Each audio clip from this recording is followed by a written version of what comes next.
Alrighty, welcome back to the Corrective Culture Podcast with Callan Krause and Mr. Ian O'Dwyer. How are you, sir? I'm very well, thank you, my boys. Yeah. How are you all both going? Yes, very good. It's such a pleasure to have you. It's a huge day for us. Because like, man, when I first started, right, I didn't know. You know, you're like rattling off names before. Now I know those names, but I didn't know any names. All I knew was like, oh yeah, Paul Check, and then didn't know Tom Myers, didn't know Chuck Wolf, didn't know any of these people. And then I went to Donald's house, who people listening would have heard his name drop enough now, when I did my first check course, and he let me stay at his house. So I firstly did the check course, and he just, we got along, and he goes, next check course, you can stay at mine. And then I was at his house, and I said, all right, well, who do I look into? And he's like, man, you're on the Sunshine Coast. He's like, Ian O'Dwyer is up in Noosa. He said that to me too, and I was like, I've never heard it. Like we don't know anyone, it's just a field of anything. You don't know a sport, side of the sport you're not watching. Like, it's like anything, but it's huge to have you here. And we've been watching a lot of your stuff lately, and it's so, to be honest, you remind me of myself a little bit. Loose. Just like the fact that you used to be a plumber, I used to be a scaffolder, and then that you went into the field without all the bullshit, without having to not letting your schooling get in the way of your education.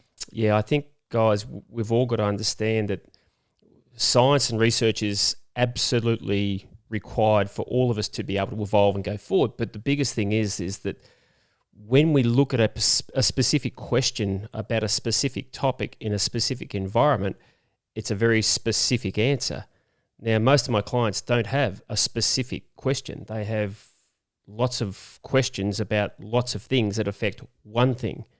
So I can't turn to a book to find the solution. I've got to try and now empower them to ask the questions to themselves and to then have the honesty to delve into where they need to be to find the answer. Because at the end of the day, I've never fixed anyone. And Donald will tell you this, we don't fix people. People fix them. Yeah, right? It's so true. And it's so cool because, my practice is from kids with learning disabilities to brain problems to diseases, bone-on-bone, elite athletes, you name it. I mean, it's no different. When you talk to people who have had a long time in this industry, we just get an array of people, right? We get an array of clients. But the biggest thing about the human being, not the human body, is the human being has an emotional, mental, physical, and a spiritual aspect to it, and you can't separate them. No. You've got to create the opportunity for everyone to now bring them together to find out the real reason why they're either in pain or they're not performing or they're not sleeping or whatever the challenge may be. Yeah, that's so true. It's such a wholesome thing, and it's so many aspects to it. And it's such a missing link. And okay, like I'm still relatively new to this field. Right? Me too. Yeah. How many years has it been? Good. It's been 22 years professionally in the studio in Noosa. Yep. But if you talk about an apprenticeship, I mean, sport was my apprenticeship. I had bucket loads of injuries, and I had bucket loads of injuries I now know or I now feel because of the emotional stuff. I was a kid who grew up in a country Victorian town. I came from 8 boys and 1 girl. My number 7 brother was a really good footballer, AFL, broke his neck a week after being signed by Geelong. My number 8 brother was born normally, had a vaccination and killed a portion of his brain, so he was intellectually disabled.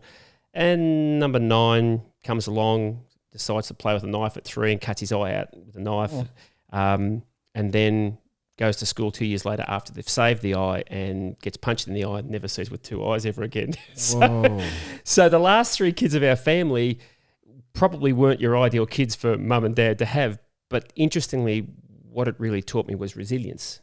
What it taught me was that tissue heals, right? You take away something else can be actually used to change it. So when we talk about pain or when we talk about degeneration or when we talk about tissue breakdown, what we're really talking about is the human being.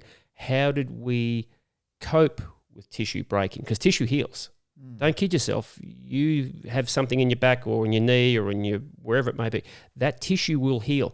How does it heal emotionally? How does it heal mentally? Because they're the areas now that we've got to go to. I played sport with one eye my entire life, probably played it in fear, if I'm totally honest. Was it the fear of football? No, it was the fear of failing, because I wanted to be the best I could be for my brother who had invested so much time in me, and I wanted to be the best for my family. And it's funny because I didn't even really feel about being the best for me. Yeah. Wow.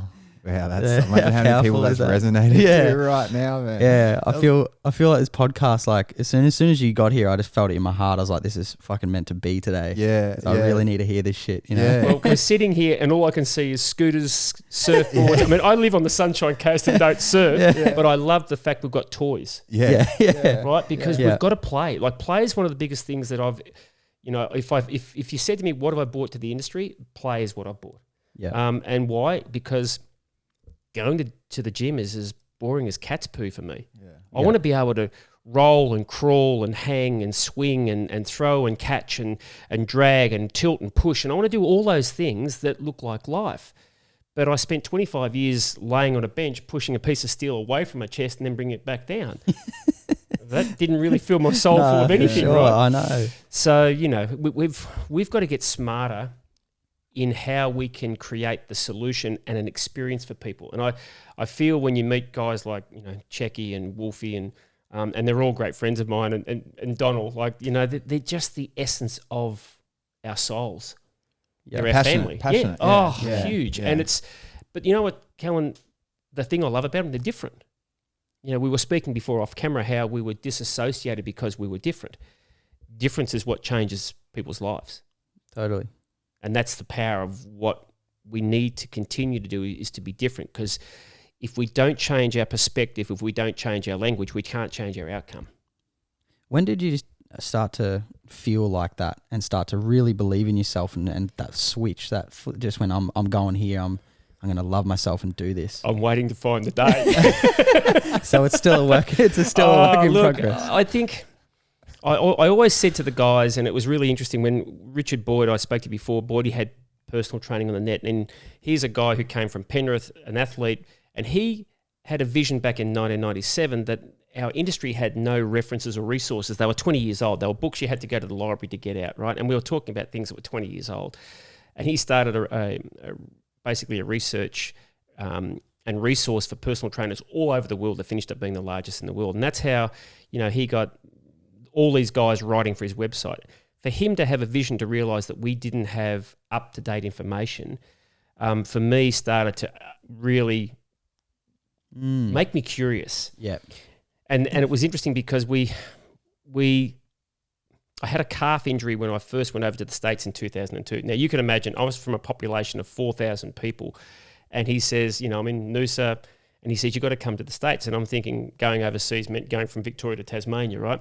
Mm-hmm. And here I land in Las Vegas like, holy hell, what the fucking is this? And, you know, I got to go to work with a guy called Rodney Corn, who was the COO of National Academy of Sports Medicine, who had employed a guy called Mike Clark. And Clarkey was a physical therapist who worked with Shaquille O'Neal and the Phoenix Suns, so really sharp cat. And I expected to go and see him and watch him work with some people. Anyway, I walk in and Clarkey says, okay, I'm going to do a session with you. I said, are you serious? He said, yeah. Now, I had a calf pain that I've had for 3 years, and I'd been to see some of the best physios in Australia. I'd been to see it, and not one person in 3 years could really get to the essence of it. In 90 minutes, I walked out of that practice of his. 2 days later, I ran 1,200 stairs from 7,000 to 9,000 feet above altitude.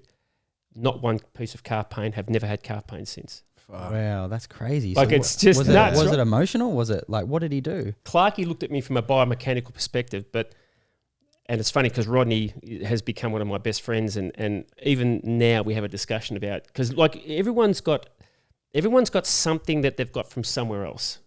You know, there's always something that they've learnt from someone that sort of they hang their hat on that actually is the base of their foundation. The people we've spoken about haven't. And he certainly didn't. He was authentic. He was just one of these guys who was just a really clever cat. Now, was it emotional? Was it mental? Absolutely. That all of those things were incorporated. But the way he looked at it was from a very biomechanical perspective, because he, being taught from a systematic approach, could then systemize it and program it. Yeah, right. And I think the hardest part is when you have something that is emotional, how do you program that unless you get a little bit different in your perspective and you start to bring in play? Yeah. Because I can take someone, and generally what I'll do is someone comes into the studio, I don't do assessments. No. Haven't done it for a long time. And that's not to say you shouldn't, But all I know is the people who come to me are broken. And when they come to me broken and I do another assessment, what's their first reaction? Oh, okay, you're the same as everyone else, right? Yeah. So I might get a balloon out, I might get a ball out, I might get a sandball out. We might start just playing, we might get a tennis ball, we might just throw it on the ground. As soon as they start to feel that I'm not being judged, now you start to see how they move. Yeah, wow. I never thought about that. Yeah, That's fully. something that my brain never went to. Like, I'm not sure my brain went there. I'm meant to squat like this because I'm doing squat assessments on people, and I can see that in their brain, like, oh, how am I meant to squat? You know, but that's probably not how they're sitting on a chair. No. So it's like, No. Yeah. And look, it's funny because we worked, with all these guys. I got to spend 7 years of learning their best assessments, whether it was Gray Cook with PFS, or whether it was Gary Gray, or whether it was Mike Clark with NASA, whatever. It doesn't matter. But all I knew at the end of 7 years was I was more confused than what I was at the start. Because they've all got amazing assessments. I feel that, yeah, fuck yeah. But it didn't matter what I saw. What I learnt was it didn't matter what I saw. It mattered what they felt. yeah, right. If you could coach them into reconnecting what their tissues were telling them, what their biofeedback system was giving back to them, 9 times out of 10, they would start to tell you what their tissues were telling them. Now, we've told people lies in this industry for many years. Intentionally, no, but we've made up terms. We've made up terms like core strength. We've made terms like, draw in, with brace. All these things we've talked about, and it's not because our intention is to tell people lies, but the thing about it is, what we now understand is the biofeedback system. People sit all day and they stand up and they say their hamstrings are tight. You go, okay. You've sat all day, your hamstrings actually just lengthened for the last 2 or 3 hours. You've sat on your backside, your tissue's stuck together. You stand up.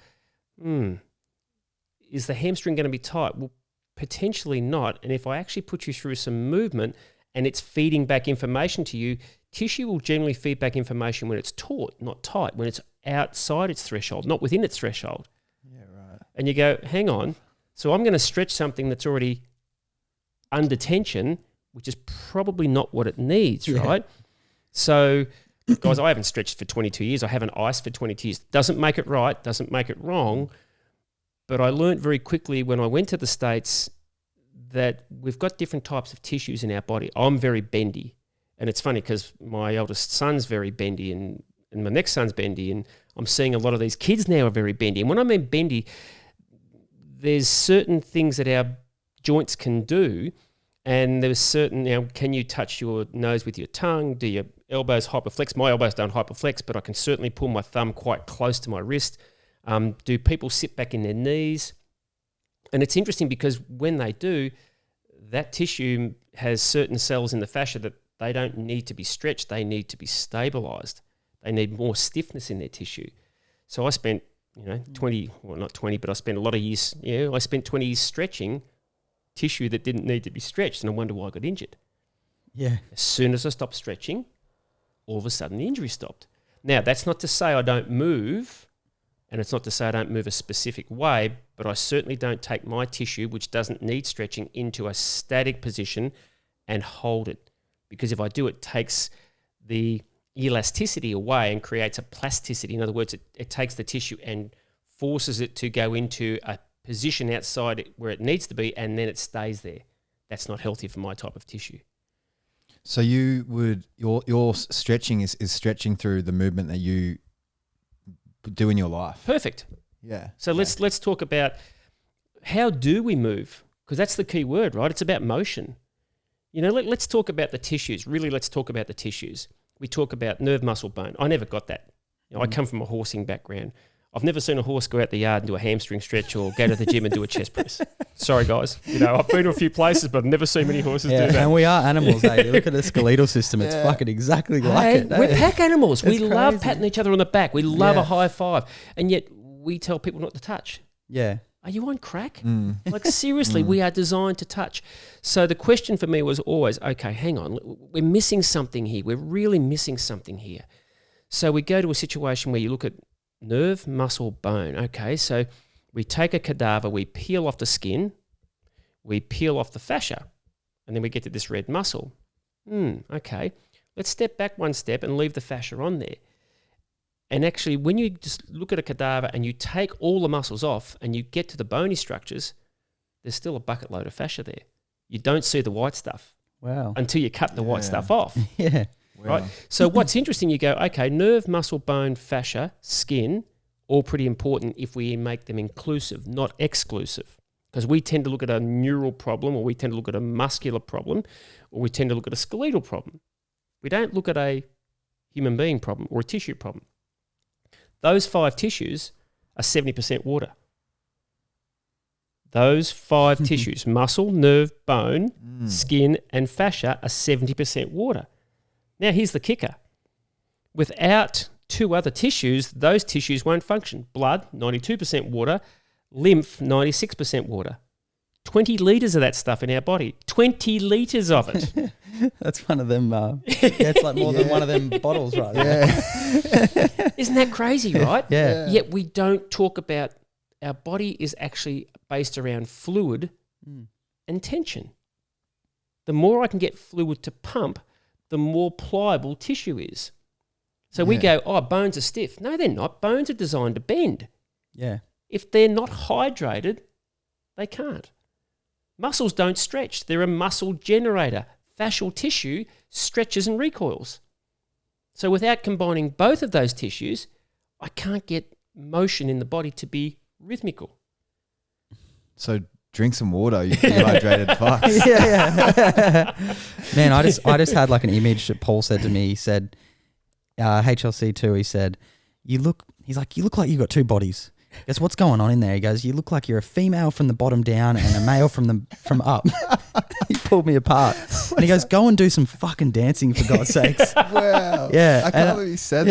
Yeah. And that really reminds me. I feel like that. I feel like I need to just get a bit more like. Man, it's funny you told me that. And you just said that then. And with the client this morning, right, I was saying, because I want, you know, there's this sort of idea in my head. I want everything to be symmetrical. You know what I mean? Yeah. And then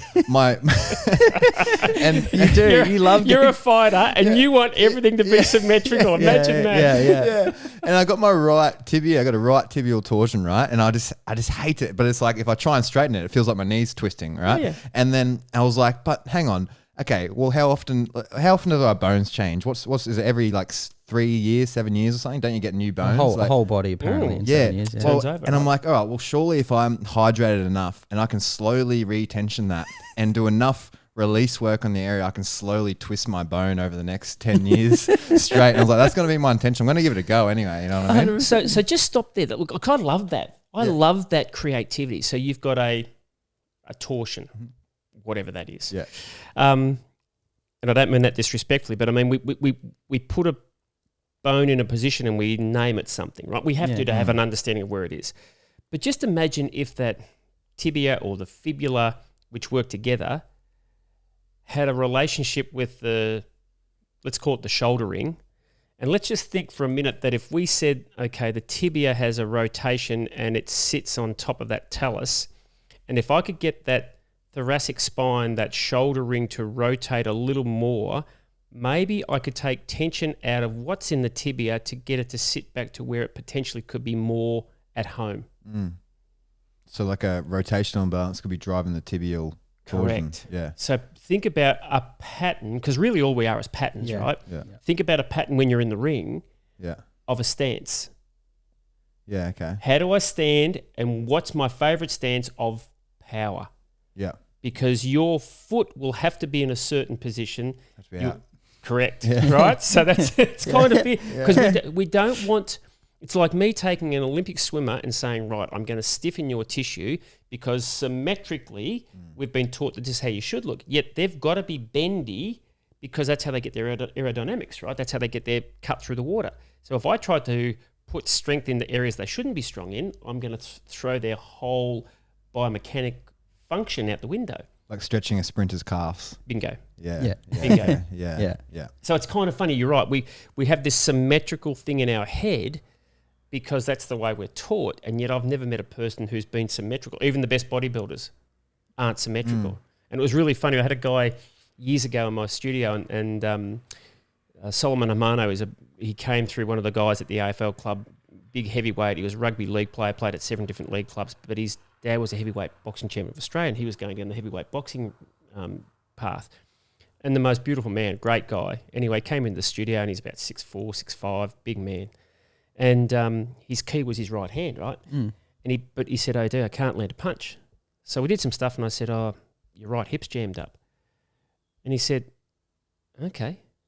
So we did some stuff, got his right hip to move, and he said, oh, wow, I can feel fluency in my shoulder. I can feel. So I said, okay, so I want you to do these 2 moves, go back and hit the bag for the next week, and let's see what goes on. He comes back and he said, I can't believe it. It's like my powers just instantly appeared, right?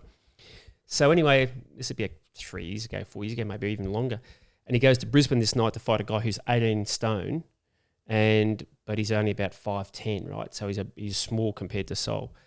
Anyway, so Mundine's in his corner, and he goes upstairs to see him, and he says, what are you doing? He said, I'm just doing these mobilizers. Well, everyone's doing the spar, and they're upstairs, and he's going, of course, he looks at him and just say, what? Anyway, because it's different, right? Yeah. Anyway, so comes down into the fight. They're sitting there. First round, yep, no worries at all. And I said to him when we're at the studio, I said, now, I've got to get you to step out of when you're engaged, right? He said, I can't do that. I can't step out. I said, why? He said, that's my office. So there, you know what it's like. You know, when you're here face to face, you're basically touching foreheads. You smell their fear. You smell their strength. This is where you are. This is their biofeedback system, right? And I said, I need you to step back so I can get your hips to mobilize just a little bit. I gave him a couple of little movements to do, and I said, then it's time. Well, anyway, he did it in the second round, put the bloke through the ropes in a minute. Fuck. Perfect. And Mundine said, I don't care what you're doing, just keep doing it, right? But this is the intricacies. I mean, you know, it's just understanding that we're inclusive, we're connected, we're integrated. It's not this isolated approach of, you know, make the pec strong, make the bicep strong, try. It's about, okay, how do I get everything to be strong, and not necessarily in size, but in performance. More importantly, in recovery. Yes. Fuck, in recovery, I can't recover quick enough. Like, too many sports. Like, you know, we had this conversation the other night. We both do jiu-jitsu, you know, sometimes up to 5 or 6 times a week. Wow. And like, I'm trying to recover, I'm trying to stretch, and I've got my IT bands that just keep getting tight. My knees are getting sore from it. And I'm like, how do you recover at a rapid pace? And then I train as well. And then I want to do weights, and I want to do things to keep my posture strong. And so let's just stop there. Let's just ask the question. Yep. If I cut the ITB at the knee, and I'm rubbing Kellen's knee now right on the bony structure, and then I cut it at the hip, and I'm rubbing Kellen's hip on the bony structure. Yep. And if I took that ITB out, if I tied the ITB between 2 cars and they drove in opposite directions, the ITB wouldn't stretch. Yep. Wow. It physiologically can't stretch. Okay. Now, it can give at the hip and it can give at the knee. Yep. So therefore, the ITB it's giving you feedback of sensitivity. Now, it's interesting because when we look at fascia's 6 to 10 times more proprioceptively enriched. In other words, it's like there's 6 to 10 times more nerve endings in fascia than what there is in muscle, right? Oh, wow. So if that's the case, if we understand and we go back to that fluid response, if the ITB doesn't really stretch, what does it do? It certainly is a lateral stabilizer, and it's a big, powerful tissue, just like the thoracolumbar fascia is. But it's the tissues underneath it that actually, if you hold your hand up, Jakey, every tissue, now you just feel that I'm putting very little pressure and I'm sliding my hand up and down in your palm. Now, if I put a little bit of pressure, feel how the tissue won't slide. Yeah. Right? It doesn't take much pressure for tissue not to move, right? Yeah. So if I can't keep lubrication between these two surfaces, now all of a sudden these tissues are going to become compromised. Yep. The ITB is trying to stabilize you because you're in a position where you're horizontal, you're vertical, and you're at different angles. Yep. How do I get now the tissues that help stabilize the ITB, which could be the glute max, 80% of it? Because when you're in fighting stance, what's that glute max do, and minimum do, and medius do? It activates. Yeah. So maybe rather than thinking about how do I get the ITB to free, maybe how can I help the ITB get more lubrication so it can move, slide and glide in whatever direction it needs to. So would you hydrate it with like... I could hydrate it. I would go from a Feel Soma perspective, and Feel Soma is where, for me now, we're going because it's about self-care, tissue management to allow people to move, feel, and live better, right? Yeah. Kind of makes sense when you think about it. Oh, yeah, we like he started. What was it, Naughty? Like functional patterns stuff. Functional at Naughty patterns. Aguilar. Perfect. Yeah, and it was cool because like he really showed. I was very like check. Yeah, but that's okay. Hey, listen, Checky's one of the smartest guys I've ever met. 100%. And he's just one of the most beautiful guys. Very misunderstood because he's very different. Yes. And that's, once again, I'm misunderstood. It's quite funny. Like people say to you, oh, wow, you're quite successful in the industry now, aren't you? And you know, you're an overnight sensation. Yeah, it's only taken you 22 years to be an overnight sensation. Everyone didn't see the hard work. No, hey? but they don't see the difference, right? Yeah. The first 5 years you do stuff and they go, oh, you like, you know, that won't work. And then the next 5 years you're doing it and they go, oh, okay, well, like he's not going to last. So, you know, when he falls over, I'll take his stuff and all. And then the next fight, they go, oh, wow. And then the next fight, they go, wow, this guy really knows his shit. Yeah. And you think, all I know is if we don't change our perspective and we don't reconnect with us and we don't start to feel what we're doing, we then can't get the outcomes for what we need. Checky gives us amazing foundations for understanding how tissue response emotionally, mentally, physically, and spiritually connects. But the beautiful thing is he also empowers us to listen to us. And that's what people get scared of, is listening to themselves, because that takes honesty and courage, right? Totally. And you know, out of everyone I know, there's not many people that really encourage that. No. Especially in this industry. And that's what I feel so free about, is like even meeting you today, but with Donald, Paul, Jan Carton, everyone was always like empowering and wanting to push you to be better, a better version of yourself. And that was really inspiring. If Checky dies tomorrow, if Donald dies tomorrow, if I die tomorrow, and hopefully we don't all die at the same time Tomorrow. because it'd be a fairly busy day for you in a week time. But if we don't make you better than what we are, then we've failed. Right? We've failed at empowering you to be the best you can be, because we want the evolution. If we empower you to be able to be creative and create solutions, that then challenges us to say, wow, I wonder if that... So it's almost like a jam session, right? Definitely. It's like a music session. Yes, Hey? it's exactly like that, right? And that's you know, I want people to share. I say it all the time. What I know could fit on the back of a postage stamp, because it's not about just the knowledge. It's about what you feel. It's about the little waves that you create that you start to see get out into the community and society. It's about, you know, when I coach, you know, the boys in under 16s AFL or under 14s AFL, whatever it was, my saying was, on the green carpet, I don't tell you. We'll make some guidelines, but I don't tell you what to do. Because at school, who tells you? At home, who tells you? Parents. Yeah. So why would you want to come to training now Yeah. and be told? Yeah. Mate, I've got two boys and an elder daughter who all played top-level football, and two of the boys are still playing. I've never taught them anything about football. Now, don't get me wrong, I hope I've given them some great values, and I hope I've taught them to make better decisions under duress or stress, but their gift of football was already instilled by TV or whatever. And this is where I feel in sport a lot of times the ego takes over, because I was a good sportsman, I'll teach you how to be a good sportsman. It doesn't happen that way, guys. I'm sorry. No. You know, you learn from what great people do, how they act, how they move. That's where the inquisitive nature comes from, right? Yeah, 100%. You know, I've never surfed. Yeah. You know, and my eldest son's a wicked surfer, loves unless it's 6 foot plus, it's crazy, you know, he won't go out. And you go, wow, how do you read the wave like that, right? How do you find, because the energy in water is just amazing. But he's at peace there, right? Just as you are, Jake. You get into a ring and you go, like, that's just like playing chess. Yeah, yeah. It really, to see fighters under duress, it's about decision making, right? And it's interesting because you go, wow, they just don't seem to be panicked. And that's about having the confidence and understanding of how you're feeling, how you're moving, where you can get to. Yeah, we can come back and judge that tibia because it's got a rotation. But if we look at our patterns, our patterns are driven by our everyday environment. What forces do I put through tissue? How do those tissues respond?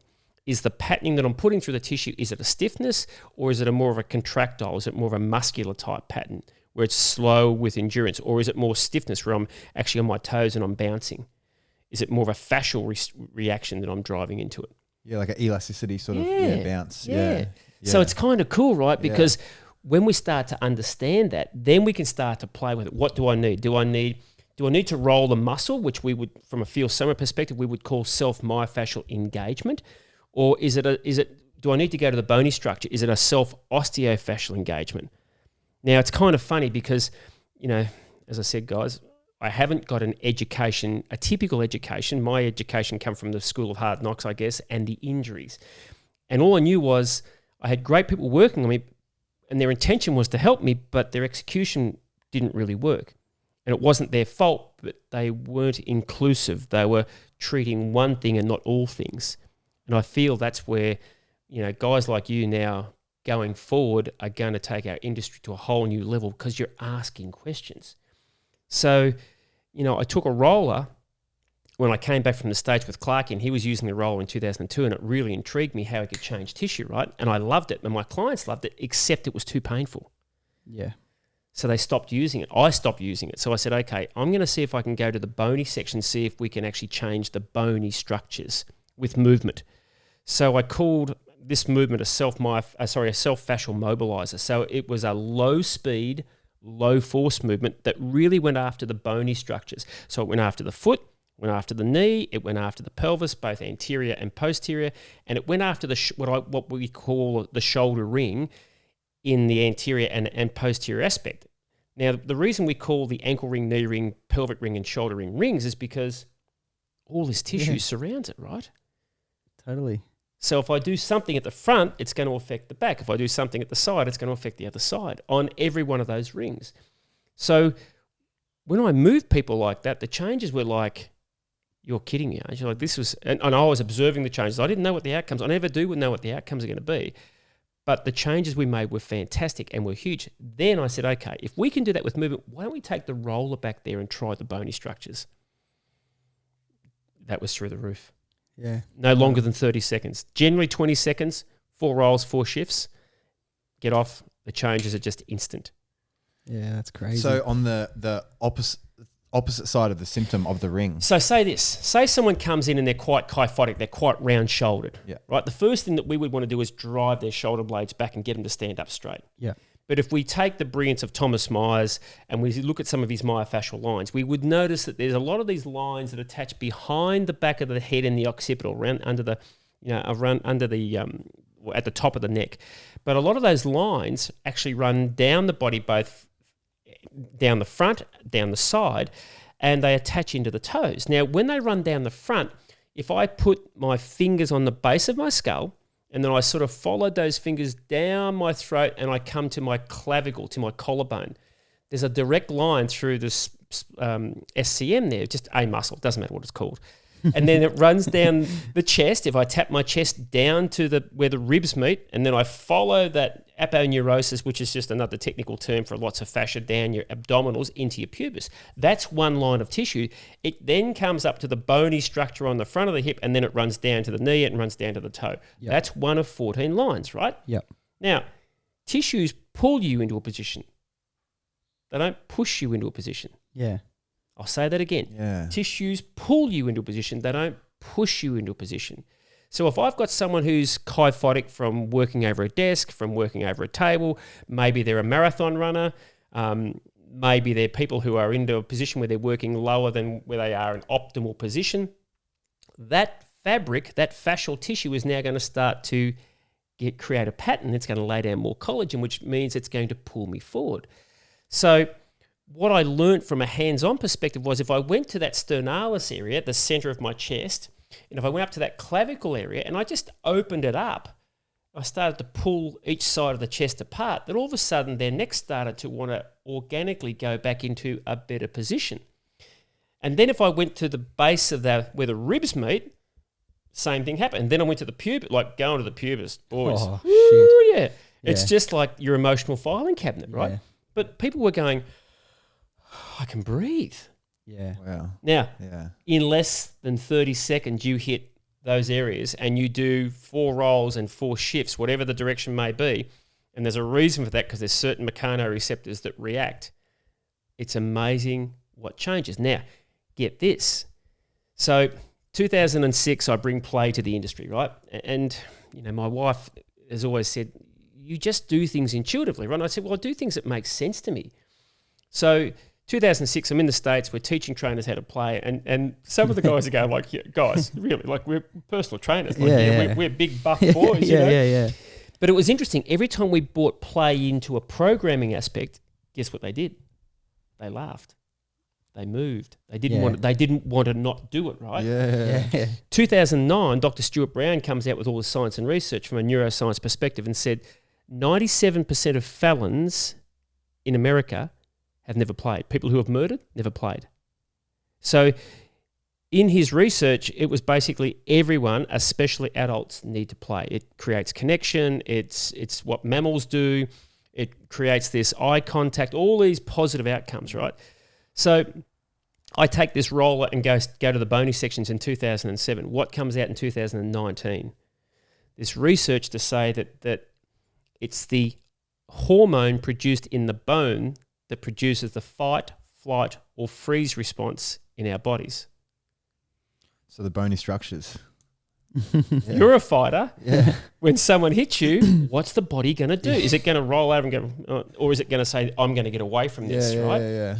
So now we've been taught that the amygdala of the brain drives a message, because our frontal lobe gets fatigued, it gets emotionally stressed, it gets dehydrated, it hasn't, whatever the reason may be. And now we have to kick into this whole scenario of the amygdala sends a message to the adrenal system, it floods the body with cortisol, and we have the cortisol, which is the reason we have the fight, flight, or freeze response. Now, I've had people challenge me and say, well, which one is it? I've never seen a system in the body that actually works by itself. I would suggest it's both of them. Because think about the bony structures. What do they protect? The brain, pretty important part. Yeah. The heart and lung, bit of emotion that goes off in that area. Yeah. The pelvis protects the viscera, the organs. And what do the feet do? They allow you to escape from danger. Yeah, wow. That's pretty That is cool. That is cool, hey. That's really cool. Man. But it just, can you see how it makes us think though now? It gives us permission. Like there was Charles T. Leonard had a book out, and I'm not a huge reader, don't get me wrong. Not that I don't enjoy reading, but I just, 4 kids, and my science and research is working with clients. Yeah. I love working and helping, and 9 times out of 10, as I said, I've never fixed, but you can help create a solution today. Yeah. And if you can get a solution today, there'll be a solution tomorrow that will probably be different.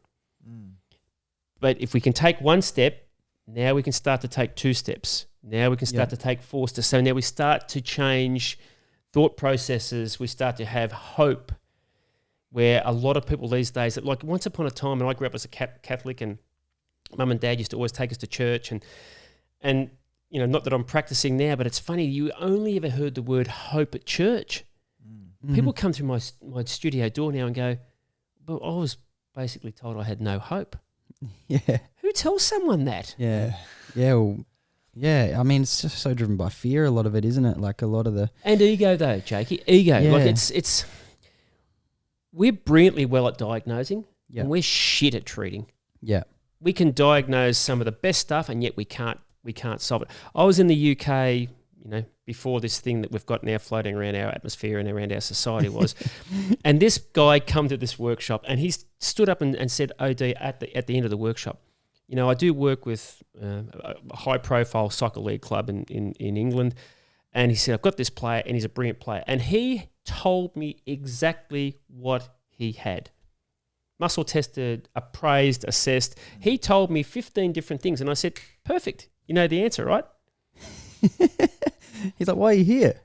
Well, he could diagnose it, but he couldn't take away the pain, the dysfunction, and you think, so what do we really know? We're good at isolating, and yet this human being doesn't work in isolation. It can, but it doesn't function optimally in isolation, right? Man, we're only like a couple of years into this, and it's It's blowing my Oh, no. mind. No, you've been in this a long time, longer than that, but you just haven't realised. Yeah. Yeah. Well, actually, my dad was a Feldenkrais nut. So, Oh, wow. Yeah, so he drilled it into me when I was young. Yeah. But I actually rejected it when I was young Of course because you would've. Dad did it, and I never saw anything about it. So think of this. So Tom Myers is a good friend of mine, and I've spent a lot of time with Tom. And don't ask me why. Like we appreciated each other from afar, because of where geographic locations for a while. Then we've done a lot of workshops together. The first one was just like we'd done, all our life. But I get blown away because Feldenkrais was a guy that he studied under. And, Ida Rolf was a person he studied. And all these people that, and some of them now who aren't with us, and you go, wow. Like, just imagine getting to know that person. Yeah, it's incredible. And how they thought and why they did it and why would you go there but what made you ask that? Like, that's what I want to know, right? Yeah. Well, that's how I feel today. Like, even you talk about Tom Myers being a good friend of yours. Like, we put him up, But we all do, right? I put Tom Myers up there and you sit down and have a glass. Look, I stayed at his place 2 years ago when I went over there and worked in Maine and I've stayed there a couple of times, and we land there, and it was funny because I said to Tom at one stage, it's a bit like Checky when he did the meeting of the minds, right? Yeah. I said, Tom, you need to have a 3-day immersion where people get to know how you think and why you do stuff. And he said, really? I said, yeah. I said, look, you do a bucket load of workshops all around the world, and he was traveling everywhere then. But I said, just imagine if you were in your backyard and we had 3 days just to pick your brain and just for you to tell stories. Anyway, so he has an immersion. He creates an immersion. And he says, all right, I want you to come over. I said, really? He said, yeah. He said, you can do a 2-day workshop. Yep, no problem. So we get over there, and he's got this beautiful yacht, and we go for this, sail down the river, and it's just on the sort of the Canadian border in Maine. It's just beautiful, and I'm not a yachting person, but it was just stunning, right? Yeah. So anyway, we're on the yacht, and he goes, so I reckon what'll happen is I'll do 60% of the immersion and you can do 40. I said, Tom, I've just travelled 33 hours around the world. I've come here expecting just to listen to you share your stories. But once again, can you see it was just a jam session, right? Yeah. And this is the cool thing that's about cool. it. That's play. Yeah, it is play, right? Now, don't get me wrong. I know people who, like all of them, they'll tell you that he's an arrogant man or he's egotistical. Like I'm probably egotistical. Like Checky's like. There's always people who will judge you. I don't care. Fuck. Who cares? I just treat people the way they treat me. As right? soon as you step out of the box, too, as soon as you step out of the box, people want to put you in your box. We just had our first hater on our Instagram, and as much as we say it's like we're like, fuck, it's pretty funny. Fuck that guy. It's like you're like, hey, we're dedicating our lives to this shit, motherfucker. but also just think about this. I wonder where that person is today. Yeah. To be fair,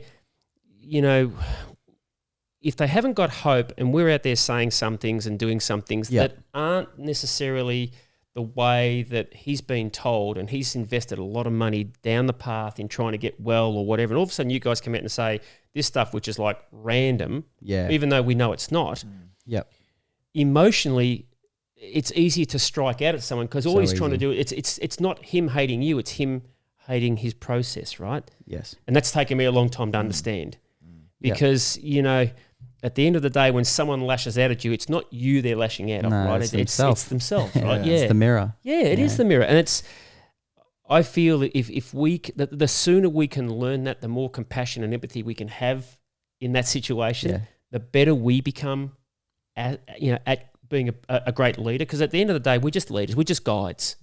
Yeah. And that's what excites me about coming on today.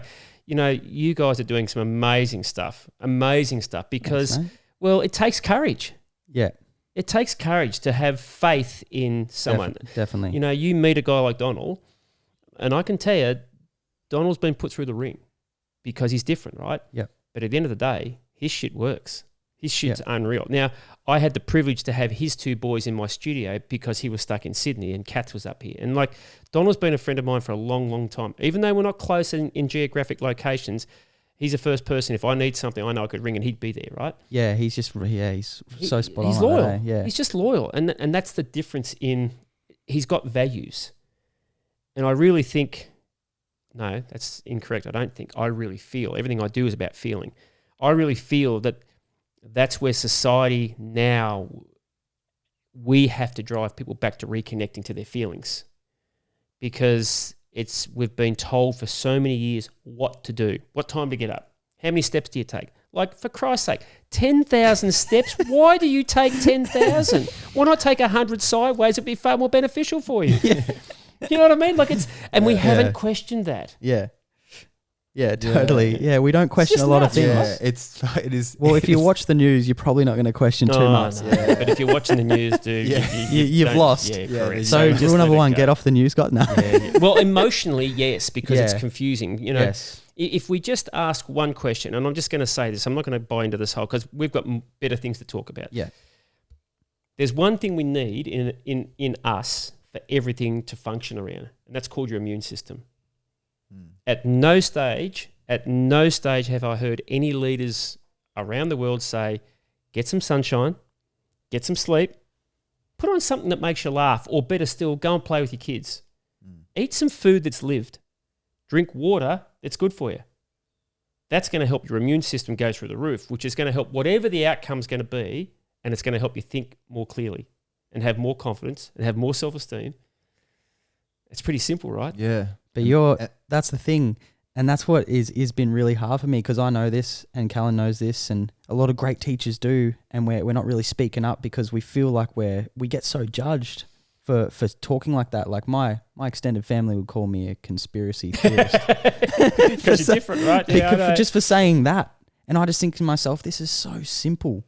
Yeah. Build your immune system. We go back 5,000 years. 5,000 years. To people who are far smarter than us. Yep. And they focused everything around, and they still do after 5,000 years, whether it's Tibetan, whether it's traditional Chinese medicine, whether it's Ayurvedic, it's all based around the immune system. It's all based around energy. It's all based around fluid and tension. It's all based around listening to the being. Yeah. I love it. And for the science-minded people, and I was definitely more this at the start. Like, I remember, you know Matthew Walden? Yeah. Yeah, so I did a workshop with him in Sydney, and he was talking about the chakras, and he goes, listen, he's like, these people over in South America and China and here in India, he goes, it's all the same shit. They had this before there was a ship to see each other. Yeah. And he goes, when you're horny, you feel it in your dick. Yeah. He's like, when you're hungry, you feel it in your stomach. Yeah. He's like, when you're jealous, everyone knows you can touch around here and it's in that general area. Yeah. So you can feel it. So Yeah. for the people like chakras, it's like, man, you can fucking feel it. Yeah. Like, what more do you need? You know what I mean? It's like, I know. it's nuts, but it's like I start to understand that more when you feel it. Yeah. It's like when some, like with you, how we're talking about your IT band, right? Yeah. When your knees hurt and then you rolled them out and your knees stopped hurting. Yeah. So it's like, oh, there's something going on there, and you know you got to be sort of on top of that, but because you felt it, you know what I mean? It's Correct. Not, it's not because someone told you to roll your RT bands out and that you did it yourself. Yeah. You know, and you rolled your quads, nothing happened. You rolled your adductors, nothing happened. Rolled your RT band, fuck, I can sit on my knees, it doesn't hurt anymore. So it's like you did something, you know? Yeah. It keeps tightening up though, and these are all to do with stubbornness, and I'm being very fucking stubborn at the moment. But think about this. It keeps tightening up potentially, or tautening up Yes. potentially. So what you're doing is part of the solution, Yeah. not all of it. Yes. The tool, yeah. So now we start to ask some better questions, right? Yes. That's what excites me. Is it? Yeah. And how okay, exciting is that? Yes. Yeah. Because now we're starting to get to places where you go, wow, okay, you know, I've got a situation where, you know, people come in and they're broken. You know, my eldest son put a 6-inch tear in his quad last year, and he was told by an allied health professional that he wouldn't play for 12 months. And 6-inch tear is a pretty big tear. Now, he can throw a kick, you know, over my head, but he's really bendy, right? And anyway, he said, 12 months. I said, what do you think? He said, I might go and see OD and see if he can make it a bit quicker.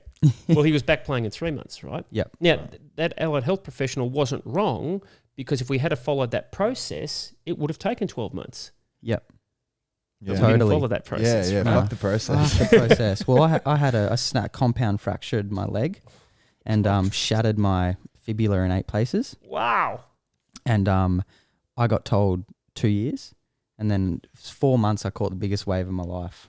Yeah, and that was purely on a belief that I was weight bearing after 4 days, and I was moving my ankle when they told me to be in a boot for 8 weeks. And I do owe that to Donnell and Jan Carton for both helping me a lot with the recovery. And it was I went back to the physio at the hospital, and he was talking about dorsiflexion. I was like, yeah, dorsiflexion plantar. That's all I said, dorsiflexion plantar. And he goes, what do you do? And I'm like, I'm into health. And he goes, oh, you'd probably know more about me then. That's what he said. Dorsiflexion. Yeah, he didn't even know what he was doing. Yeah, he was getting paid. He was paying by the guidelines of the hospital to heal a broken leg. And to be fair, this is the hardest thing, right? We've set protocols by organisations that have minimal time, minimal money. They've got a job, and because I used to get frustrated years ago about why can't they do what we're doing? But the hospitals are inundated with things. Problems, people, issues, and the worst part is the people who source us out are generally wanting to get better. Yeah. The people who source the hospitals out generally aren't. Yeah. Yeah. Just think about that. Yeah, you don't get those clients. You don't get the same clients, do you? No. So it's just, I love the fact that you've been left of field to address your fibula, right? Because, I've worked with some clients who are what I call lab rats, and they're prepared to play with it as well, and they've got amazing results. Especially in AFL, hey? Because they want to get back on, right? Yeah. And it's interesting what you can do. Sometimes there's some stuff that you just can't do, and that's okay. Yeah. And I'm all for referring and working and networking. I've got no problem. There's a lot of stuff that I don't know, and I don't pretend to know. But generally, I get people after everyone's seen them. Yeah. So therefore, it's a bit like that Charles T. Leonard, in his neuroscience book. The thing I loved about that neuroscience book that I read, it was 1% of the brain we know, 99% of the brain is interneurons, and we know nothing about that. Yeah, the more we learn, the more we don't know, eh? Right? So if 99% of the brain we don't know, that pretty much gives you an open book to say, well, okay, we can teach anyone anything if we can connect to them. That's where play is so powerful. Yeah. You bring enjoyment, you bring in happiness. We're happy because we smile. We don't smile because we're happy. Yeah. We're happy because we smile. That's a big thing. Oh, yeah, that's right? That's we're happy because we smile. Yeah. You see a wave, you smile, straight away there's this emotional change. Yeah. Right? I see those boards, I smiled straight away. I felt like, and I'm not a surfer, but I love the fact that there's play there. Yeah. That's what my dad talks to me about, man. He told me that years ago. He was he's a Feldenkrais person, of course he did. He was like, listen, he's like, frown and see how you feel. Like, I'm like, fuck, it's spot on. And then there was this emotional anatomy. Yeah, and how's this? Remember that chick who showed me? I won't say, but in the story the other day, she's she's pretty unhappy anyway. And then in her sleep, she was frowning, and I was like, whoa, like, you know what I mean? If you smile, it's hard to be angry. We wear our emotions all over our bodies, man, and I'm guilty of it. Because when I'm in a bad mood, like I've been told that I just make people feel like they're walking on eggshells, and I try not to be, but that's just me. It's who I am, and I have this anger that I'm dealing with deep down, Yeah. And I wear it on my body sometimes, and Paul picked up on that straight away. Hey, it's just dude, if you cannot hide anything from him. He looks at you, and you go, he's looking into my soul. Oh yeah. Remember, Jake, when you were at HLC too. You were listening to a heap of Alan Watts at the time, eh? Yep. Yeah, and then what was it? So were you taking a piss next to him or something? Or No. One of the first things he said to me was, so I was just religiously studying Alan Watts because I just loved him. He just lit me up. Yeah. And Paul said first thing he ever said to me was the night we first met him. He was like, "Oh, you boys have a lot of energy. I'll see you tomorrow." And then in the morning, Donald introduced me to Paul, and Paul goes, I can't. My soul's telling me to tell you to buy this Alan Watts book, The Wisdom of Insecurity. And that was a message. That was such a message to me that meant like I almost wanted to pass out. Because I was like, I was so into it, but I felt so insecure as well in that time in my life. And man, it just meant so much. He also said to me, I was outside and we'd done the soul connection thing on day 4, and I was up all night crying because I had to leave the girl that I was with, and I knew I got a really big no from my soul. Yeah. And I was up all night, and I was like, this just doesn't feel right, blah, blah, blah. And then the next morning... That would be a gut feeling, right? Oh, yeah. Big feeling. Big feeling. Like my whole energy was just like stripped from me when I asked a clear answer. It was your heart and your gut stronger than the brain. 100%. And this was the first time that I had there was 2 major things. Learning that my thoughts aren't me and feeling properly for the first time, and it was a really big no. Anyway, crying all night, journaling, And I come in and he's kind of singled me out with his eyes, and I was like, oh, fuck. I don't need Yeah, this. yeah, yeah. Jackie, what are you doing? Yeah, and he just come up to me, man, and he just gave me a big hug, and he said, I'm proud of you. It's like he was there with me. Oh, And it was just like, it was freaky, you know. And after that, I've really had been in touch with some really good spiritual teachers, but he was the first time I was like, wow, there is magic in this world if we can feel it. It's an interesting time. I've got a son who's got a girlfriend who was in induced coma. She had a bike accident a couple of weeks ago, and he's had a couple of people who have spoken to him. One was a spiritual healer, and he said, Dad, I don't know whether you believe in this. And I just started to laugh, right? And I said, mate, there's lots of stuff we don't know. It's important to understand that, yes, there's much more out there than we know about. Yeah, for sure. Really important. Yeah, we're kind of learning to go in our own roots in life and learned, like, we're really different in the way we approach our clients and stuff like that. And I like to go really mental emotional. You like to go really physical, and you're getting more mental emotional. And it's like we all have our own. There's our lesson, right? Yeah, Yeah. We're trying to we're mixing both of our stuff. Have a look at this. Yeah. My dog's just Oh, come in. I Yeah. love that. Yeah. Where's he come from? This is Ramdas. Ramdas, how you going? Yeah, his name's Ramdas. mate. He's a good boy. He's fantastic. Yeah, he knew what we were talking about then. Yeah. Eh? Yeah, my word, he did. Can you just grab him first? It's okay. Yeah, and it's funny how yeah, that's what I'm getting a calling for, to trying to, because I remember we went and saw Jan, one of Jake's mentors, and I remember she was working on someone's neck as we were talking to her, and then she was like, "Yeah, you working?" You're like, yeah, I'm doing clients now and that, and she's like, "You doing the real work?" Right? Because that's where the real benefit comes, or whatever. And it was like, and at the time you sort of were, and I think, and I'm not asking those deeper questions because I just didn't feel comfortable yet. But now I'm starting to, like, just when people are, I realize you just got to listen most of the time. You know, you just got to be there and listen. You don't have to give them the answer. You just got to let them unload. And especially when I get females in, man, I'm like, oh, this chick just needs a fucking, just to relax and like trying to be more in tune. I had a girl recently coming in. She wants to do a workout. There's dark circles under her eyes. Like, she just looked stressed, like cortisol. So I just like, and she'd just been teaching kids all day, right? So I took her into Like, she's got a lot of energy, right? Like, she's got zero. Yeah. She's bankrupt. and then I took her out to the gym area, and then they were doing a kids class, and there's this kid screaming, and I was just like, all right, I took her back in and just like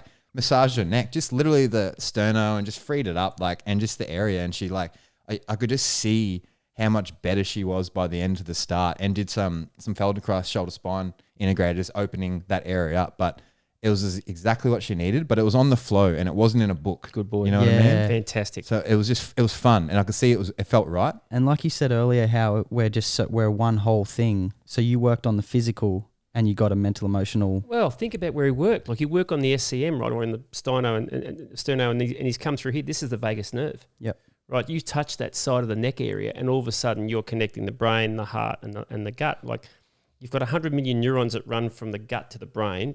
There's more ascending pathways than what there are descending.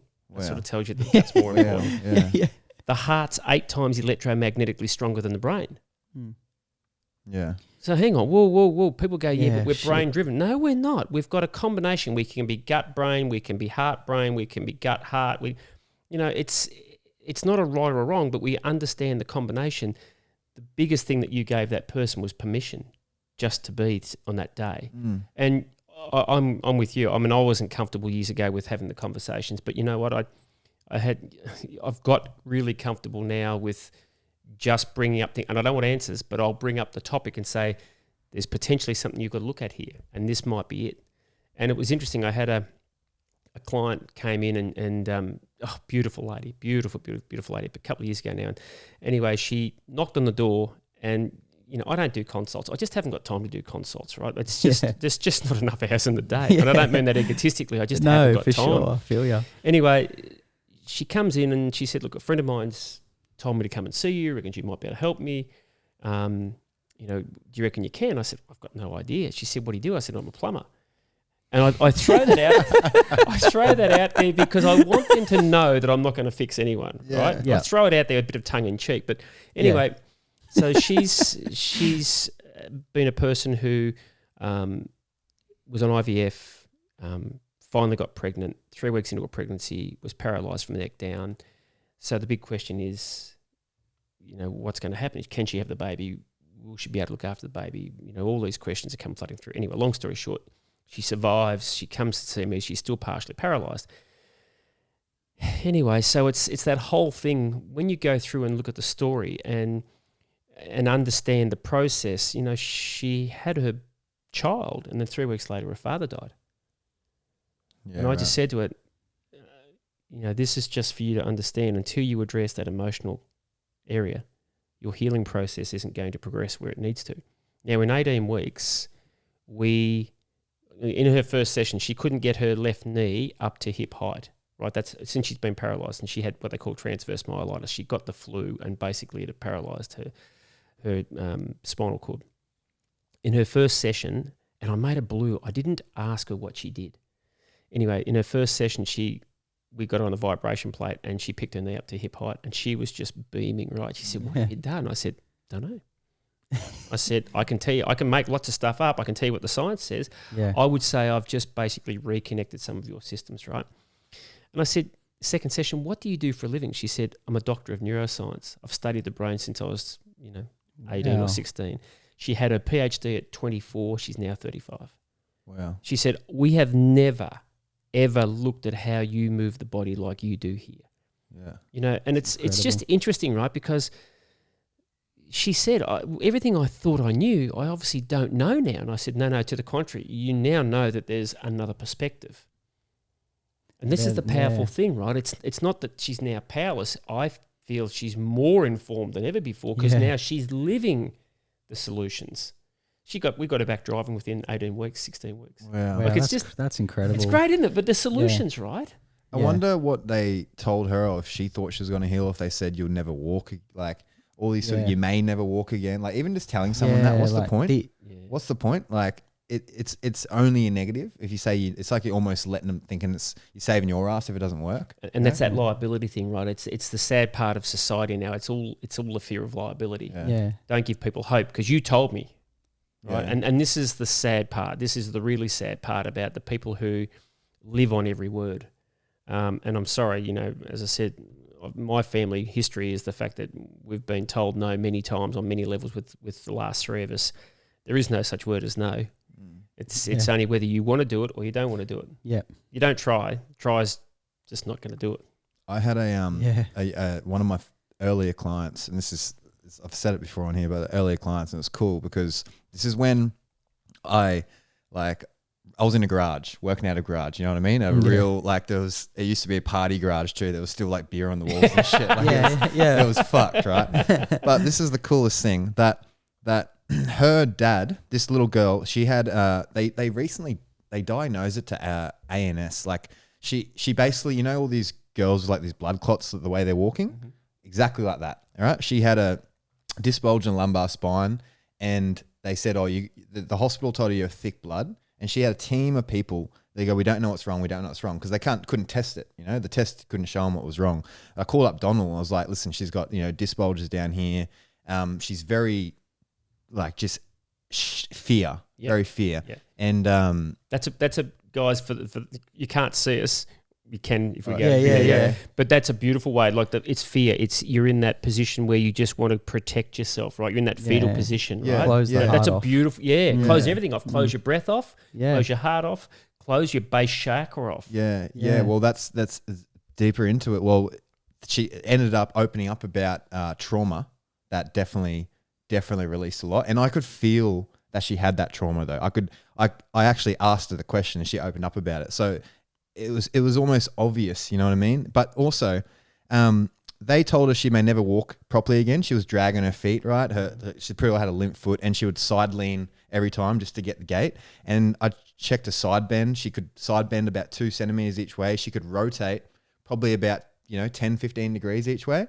And so I go, they go, oh, you got thick blood. I was like, oh yeah, thick blood. I was like, I didn't even know this, right? But I was like, I Googled, is your blood thicker when you're dehydrated? Right? And then I asked her. Great question. I go, do you drink water? She's like, no, not really. I don't like and the taste of that. No one asked her that, man. And then, but I more so just gave her hope, saying, what? You're not doing this. You're getting 4 hours sleep. You're not drinking water. You're not, there's so much you can do. There is so much, there's no diagnosis yet of the outcome because you're not doing a shitload. But she didn't know, you know. I gave her shoulder spine integrator, just mobilizing that part of the hip. And within the one session, she couldn't get the knee past the other knee at the start. Within the one session, she probably got it an inch past. I go home, drink some water, do your shoulder spine integrator like religiously every day. And she basically walked back in 2 weeks later. And she'd been for months, you know what I mean? She was walking like that. So that was, for me, I got the biggest signal from my soul that is lit up like I'd just taken a pinger. Like I'd just been like on drugs. Thinking, this is what you're meant to do. But the cool thing was her dad was my scaffolding boss and he'd send it to everyone. They couldn't help her. And he ended up calling me. He's like, do you think you can help her? And I was still working for him at the time. So I was doing like How cool is that? 2 days on, 2 days off. Yeah. And he was such a good guy that he helped me have a day off scaffolding to do a day of clients. So I didn't have to take the leap of not having money and doing a job, because that probably would have stopped me, I reckon. Like I probably wouldn't be here right now if he didn't let me do that. Well, you're living day by day, right? You're not going to just take a day off, are you? Yeah. So and then it worked out. Now she's fine, you know. Well, that was such because I remember that so well, because that really freed me to do what I do now. Yeah, because I saw you getting great success and really trusting the work that you were doing, even though I had done it for 5 years. I still didn't believe in myself or the work really. So I saw him and I was like, he's fucking doing it. Yeah. I'm fucking doing it. And he showed me. He's the one that showed it to me. You know? And I'm the one who's met Paul Check, not him. Yeah. My ego was like, hey. But isn't it interesting? Like, as you say, you're more physical, you're mental, emotional, but you're now having to open up to that, and you're probably going to have to open up to that, right? Definitely. Like, there's no one way that's better. I feel like you've taught me so much with not being so narrow-minded. With you know, the deep fascia stuff, and then it's awesome, eh? So think about it this way, and it's not even narrow-minded. It's more the fact, as you say, we love to live in comfort, right? Yeah, totally. Yet for some people, going into a ring, that's not comfortable. That's comfort for you. For getting onto a knee board or any sort of surf, that's not comfortable. Yet that's where your comfort is, right? That's what you can do, and you can do really, really well. You know, I never used to go to the cervical spine or the shoulder region much, because I had a lot of pelvis pain when I was playing sport. So I was really comfortable there, right? And it's kind of interesting, because once you just say, well, hang on, it's just tissue. It's just tissue. But if I can create a smile on someone's face, whether that's through play, you know, for instance, if I've got someone who's a surfer, I've got sand bells. They're made of neoprene and sand. As soon as you put a 2 kg sand bell in their hand, all of a sudden you can see their whole shape change, their whole movement pattern change. If I've got if a child comes in or an aging person, I'll put a balloon in their hand. First thing they want to do is start hitting that balloon. That's so funny. It's so funny. But I'm a horse person, grew up with horses. So what do horses have? You know, we drove cattle, so we had stock whips, saddles, you know, leather reins, head collars or head stalls, and I had 25 years of playing AFL, leather boots, leather ball. So if I get stressed, the first thing I do is I grab the AFL ball and I'll start handballing myself. I'll get my stock whip. I'll go outside. I'll start cracking it. Yeah, that's so good. That's how I emotionally allow myself to reset, right? And this is what's important. If you smell something that brings back a memory, an experience, it changes you instantly.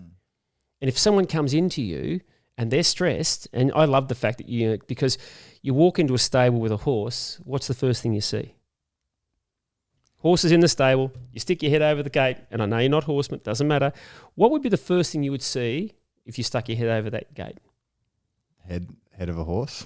No, say the horse is in the stable and you stick your head over the gate. What would be the first thing you see? And it's the obvious, right? This is the thing, it's the obvious. This is what makes me laugh about what we do in our business. First thing you'd see, what is it? Fuck. I don't want to sound stupid here. I'm just thinking of a horse. I'm thinking hay. So I'm thinking skin.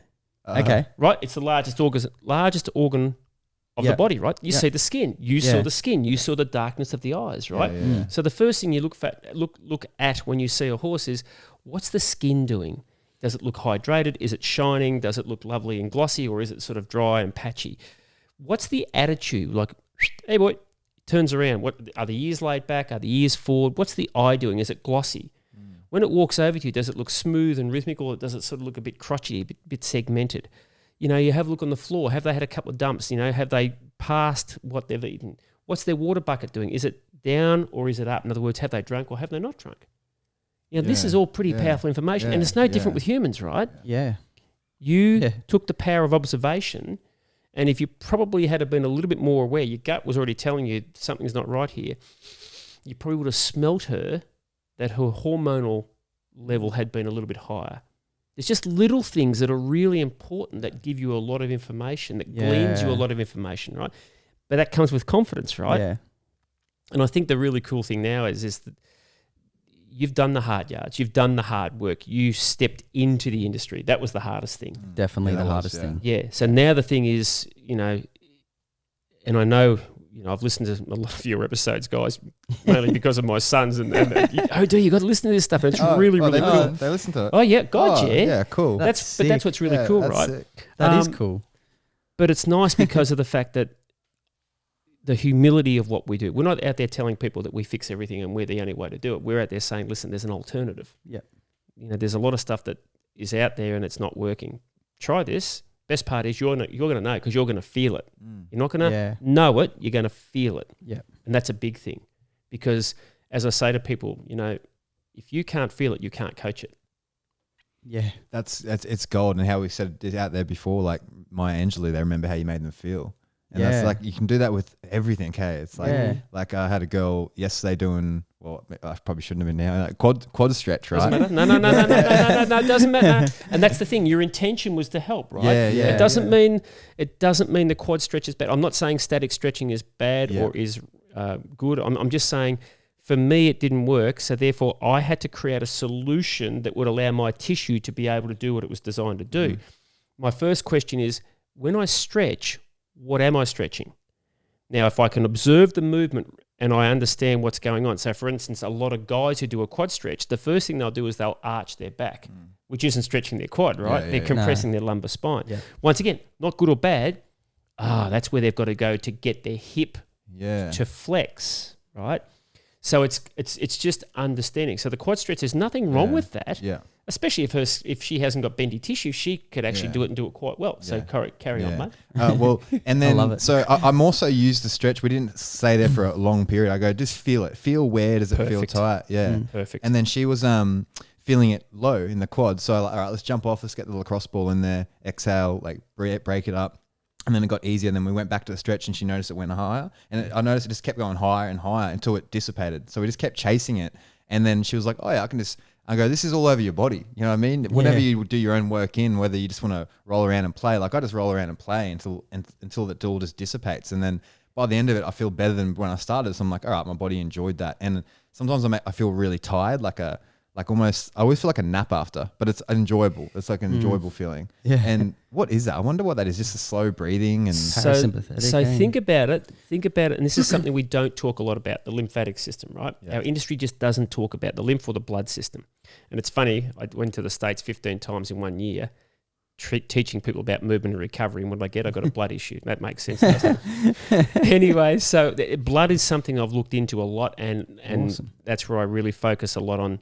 If I can get fluid movement. Now, we take a lacrosse ball, we take a stick, we take a foam roller, whatever it may be, and we go to a certain area. Now, we talk about going to the quad, right? If we come up that ITB, rec fem region where the tissues have to slide over each other. Now, everywhere that we find a really tough piece of tissue, a tissue that doesn't really want to move, and you start to realistically, from a fluid perspective, you're trying to shift the fluid out. So when you move on, the fluid comes back in and gives it more hydration and more ability to move. Perfect. Every time we go to a bony section or a tendinous section, we're going to start to shift waste product. Yeah, right. Okay. So when you get that, I just feel like I want to have a sleep. That's just your body saying, you know what? Because when I sleep, that's when the lymph actually has the best ability to be able to shift stuff. Yeah. Okay. So we can hit certain areas and we can shift and stimulate the lymph. But the sleep, that napping or that sleeping is where we actually get the body to repair, repose, regenerate, that healing process. So that's beautiful because that liquid, that 96% of fluid in that waste disposal system that we call the lymphatic system is pretty important. It's pretty big. And especially when you come up through the quad, because we've got a big lymphatic node in the crease of the groin and your gut is basically 70% lymph. Right. Okay. I didn't know that. Yeah. Yeah. I didn't Right? know that. So everything we do from our hands has to get back into this lymphatic duct, which lives just below this collarbone, and everything in our feet has to come through into this lymphatic duct. So for me, when I talk about motion of the ankle, the knee, the pelvic ring, or the shoulder ring, if I look at it from fluid and tension, and I'm trying to pump fluid from the foot, which I've got here from a lymphatic and a circulation or blood position, if I'm pushing lymphatic and I talk about the foot as being pretty bony, the calf pretty meaty, the knee pretty bony, the hamstring pretty meaty, the groin pretty bony. Yeah, very bony. The gut pretty meaty, the shoulder ring pretty bony, right? Everywhere there's a bony section, if fluid's got to flow through there, if that was a river and I put a tree down in one of those bony sections, one of those narrow sections, what would it do to the fluid flow? It'd stop it. Correct. Or at least retard it, right? Yeah. So that's why I go to the bony sections a lot, because you get the bony sections to have a more fluid response. It allows fluid to flow more. So if someone has knee pain, quite often I'll go about a hand's width above the back of the knee to where there's a fluid, a lymph node, and I'll stimulate that, and guess what happens to the fluid at the knee? Dissipates. And that just seriously resonates so much, because that's exactly what I've been thinking I've been feeling that. It's like, I'm like, yeah, I'm stretching everything around this knee, but I honestly feel like it's something up there. Stopped in there. Yeah, right. So it's just a pooling, right? It's just a pooling effect. It feels like a pooling, because when I sit down on my knee, I'm like, it feels like there's inflammation. I did the cleanse, the inflammation went away, but it feels like it's stopped. But it comes back, right? So, Yes. so think of it this way. Fluid creates tension, right? So if we put water into a balloon and we put enough that you can put your hand around it, you go, oh, yeah, okay, that's a nice tension. Now, if I kept filling that balloon, it gets bigger and bigger and bigger. Yep. So if I've got a bony structure and I put fluid into it because the fluid can't get away, it creates tension around that bony structure. Let's call it the knee, which means now that the neural system starts to send some messages. It means the tendinous regions, the cartilage, the bony structures can't move as much because they're restricted because of the fluid. Does that make sense? Yeah, for sure. So now if I can shift the fluid, now my question is, you've just told me that you've gone into the ITB, and when you do that, that gives you relief. Fantastic. Yep. I might say to you, okay, let's go to the bony structure. We might roll it 4 times, and then we might shift it across it 4 times. But then we might come back with a ball or a roller or a Theragun about 4 inches up from the back of the knee, and we're going to stimulate that area just gently, and I'll nearly guarantee you that all of a sudden that starts to move, because where those hamstrings come together there, where the adductors come together there, like where you've got there, back of the knee. So if I say 4 inches up from the back of the knee, if I went to the medial side, to the inside of the knee, there's a piece of fascial tissue called the linea aspera, which is like a horseshoe. Yeah. And that's where the adductor longus and brevis runs to the front of the hip, and the magnus runs to the back of the hip. So really, that's a really big intersection of tissue, because when we go to the inner hip capsule, what we call the inner hip capsule, the inner thigh, big emotional area, big lymphatic area, big muscular area, big fascial area. So movement, how you feel, your waste disposal, all that stuff is governed by what happens in that area. And more importantly, your body position. Because I don't talk about posture much, and I don't mean that, guys, I know everything. I'm just saying, I used to use the word posture, but you know what was funny? I could take people in with shoulder problems and I do postural movement with them, yet I could change their shoulder pain by creating a better body position by making them happier. So put it this way, Callan, I've just given you $1 million. How are you going to feel? How are you going to stand? Right? Let's go buy a new house, man. Show me the money. Yeah. But yet, if I take something away that's really meaningful to you, how do you feel, right? Yeah. So I talk about body position a lot rather than posture, because to me, posture is a measurement of any given time based on the environment that you're in. That's how your posture is going to be. If I'm sitting at a desk in a computer, I'm in stress, my posture is going to change. But can I change that if I stood up and potentially had a stand up? Of course I could. So, but I could also change it by giving you something that would make you feel good. Yeah. What would that be? Maybe that would be some hydration and some simple movement. Maybe that would be go and watch a funny video for 2 minutes. And all of a sudden I start smiling. All of a sudden it changes my posture. Yeah. So I talk about body position because the body position then will govern what happens to our tissues, to our fluid flow, to our movement, to the way our immune system can help us heal and regenerate, to our process of thinking. That's a big thing. So that inner hip capsule, that inner thigh is really important for clarity. People who get brain fog, they'll be jammed in the front of their chest and they'll be jammed in their inner hip capsule. Go to those areas and just help them move either on a roller with some simple movement. Guys, they just change instantly. It's unreal. Wow. Oh, that's incredible. God, that's why I love this industry. That's so cool, man. That's why I love jamming, right? Because we're just swapping ideas. Yeah, I know. I fucking love it because it's like I don't know so much and I love that. Yeah, You know what I know. I love that we just got so many years ahead of us to just start of like enjoying the journey figuring shit Yeah. out. You know what I mean? And it's just so fun. and meeting like, wise elders. Yeah. It's so learning, it's like, so good. learning. You know what elders means, don't you? Old bastards in the industry. That's what it means. Oh well, it's good because it gives us something to look up to, Yeah. and especially someone so close and someone that we've only just met today, that we feel like we've known for a long Yeah. time. Yeah. Well, I feel that when you have like-minded people, like-souled people, Yep. I feel we have known each other a long time. Yeah. And the beautiful thing about this, what this does now, is it enables more conversation. It enables you're gonna come to my studio and we're just gonna have a play. Yeah. Fucking oath. Yeah. That's Right. that's the next thing we're just- saying. yeah, How do saying- we fucking get him to train No, with no, us? no. You just come, but that's all it is, right? We don't train. Yeah. We're just gonna Yeah. play. Yeah. Oh, It's sick. fuck And yeah. then we start to see how we can take it. You know, people all used to say to me, "Oh, but I need this or I need that." My theory always, or my philosophy, not my theory, my philosophy always, if I can't give a person what they need in a 2 square meter space with no equipment, I don't know my shit. Yeah. Right? If I can't give them recovery, I don't know my shit. If I can't give them strength, I don't know my shit. If I can't give them cardiovascular, whatever that stuff is, if I can't give them high intensity, whatever you need to do, if I can't do it in a 2 meter square space, then I don't know what I'm doing because I don't know what the human being, I don't understand what the tissues require. And I think that's what's really cool because that's what Yeah. you do and that's what you do.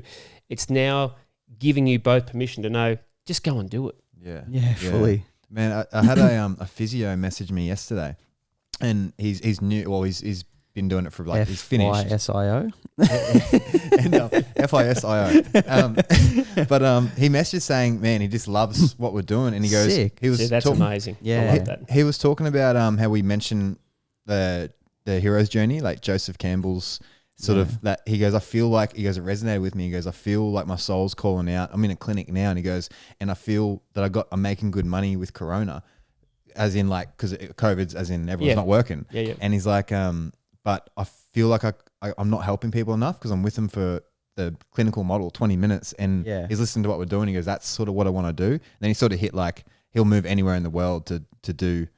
At least something along this lines. He goes, do you know anyone that will do that? I think he's hitting us up. But like, you know what I mean? But it's still cool that he's seeing that. He's young. He's had been in school longer than I've been. You know what I mean? And he wants to come learn off us. So it's just like, Put yourself in his shoes. Like, imagine you know this model, and then you've got 10 clients for the rest of the day. You've got 20 minutes with each one of them. Oh, it's cruel. like it's hard for them. I can't imagine anything worse. yeah, That's what I thought the health industry was yeah, until I realized, like, play. yeah. It's about play and enjoying it, and whatever comes up in that day, that's what makes it fun And, and making not it like fun. a job. Yeah. Yeah. It's We recently changed our business model so people just pay 10 hours up front, and it just means I got someone that's going to spend 10 hours with me, and that excites me so much compared to like the hour here and there, because I know I can make a plan for them. I can I got an intention set That's with what this they person. need. Yeah. And it's like I know that they're dedicated. And Kellen, people have got to understand, and Craig Harper, you guys obviously know Craig Harper in Melbourne. If you don't, you've got it. Craig Harper I'm just gonna is. say I do. No. Harps is like me. He's an old Cool. bastard. Sick. He's got a thing called YouTube. I want you guys Awesome. the U project. It's called. Yep. He's just one of the most amazing guys. He was probably the first personal trainer in Australia. Had 20 trainers. Just one of the most successful guys. But was a fat kid. Yeah, right. Was a fat kid. Lost weight. Studied. Worked hard. Had all the stuff. Got rid of all the stuff. Has worked with addicts. Has worked with elite athletes. Has worked with the homeless. You name it, he's done. And he's sick. You need to have a chat to him on this, and you will. Yeah. He's just phenomenal. But they're the people that you guys remind me of at a young age, because you're the guys who are striving. Like if you've got an allied health professional saying that I don't feel like I'm doing enough, that's powerful. Because at the end of the day, it's not their fault that they do what they do. They're taught to do certain things. You know, I trained as a plumber, and after 4 years, when I came out, one, I had my tools. Two, I could do all the plumbing on a house. I could put a roof on. I could do the subfloor sewer. I could do the sewer. I could do the stormwater. I could do the hot and cold. I could do the fit off. The house was finished, and it would work after 4 years. You come out of a 4-year degree, and what have you got? Yeah. You got to start. Yeah, you got to start. Now you've got to try and get experience. Yeah. Now you've got to try and accumulate knowledge that functions or works. Now you've got to try and build relationships. And you haven't been taught any of that stuff. Yeah. Yeah, that's so No true. one cares how much you know until they know how much you care. Yeah. That's really important. Yeah. No one cares how much you know until they know how much you care. And it's so true. Yeah. Right? Your heart, your soul is everything. You put a smile on someone's face. At the end of the day, if they come into the studio, the biggest thing they've got to go out with is a smile on their face. And, you know, I've got clients who come in to me just to swear at me. Like, I've got blokes, they drop the F-bomb a million times, and don't worry, I can swear as good as them. But it's the laughter in that room is unreal, right? Yeah, that's so good. So emotionally, mentally, you know, whether they're 70, 75, 80, they're sharp as cats. And for them to be able to come in society these days and be able to just be them is everything, right? Yeah. Well, isn't that my job as a guide? To be able to let them feel better? Yeah, that's a great lesson. Healer, yeah. Sometimes I feel a little awkward because I'm like, they're paying me. I want to give them shit that works, you know. Instead of having this great conversation about, all right, back to the reps, like, you know. What I Well, mean? Harps talks about all the time. He said when he was training, and he still has a few clients he trains, but he's doing his PhD at 57, like he's a dickhead. So anyway, but he said, I had this client, he was financially a millionaire, multimillionaire, you know, but he said emotionally he was bankrupt. And I love that statement. I love the fact that he could have that conversation too, because he said to me, so what's your fun plan? And this guy said, what? He said, well, you've got a plan for your business, you've got a plan for your finance, you've got a plan for your holiday, you've got a plan for, you know, everything. What's your fun plan? He said, well, don't you like fun? Well, of course I like fun. Well, what's your fun plan? Like, it's just, a question, right? True. So he said, we just go out in the park and just kick the footy. And he was being, you know, paid very, very well just to kick the footy, and he's a shit footballer. But isn't it amazing? You do the simple things and it brings back the childhood feelings. Yeah, yeah. We're trying to reconnect people, to build confidence in people, to allow them to move like they used to without judgment. Yes. We were at Moffat Beach the other day, and Dad started balancing on the I love the fact that he wouldn't listen to the Feldenkrais King, and all of a sudden, Now so it's balancing on the handrails and walking along the handrails, and he's 64. You know what I mean? It's pretty and cool. it's like, you know, but Feldenkrais has let him do that sort of stuff. Yeah, you know? yeah. And he's not, you know, he's doing fine. But I liked that. I saw that. I witnessed that. I was like, oh, he's still playing. You know? Yeah. And I know that I'm grateful because he's put that into me with life. Like he never, you're so like that. yeah, he never stresses. He's never like, oh, you know, he hasn't had money his whole life, but he's like, oh, they're trying to take me fucking, you know, I'm nearly going to kick me out of the house, but it's all good. Like, and I'm just like, fuck, that's a nice way. You so are like that. It's resilience, right? Yeah, It's resilience. Yeah, it's cool.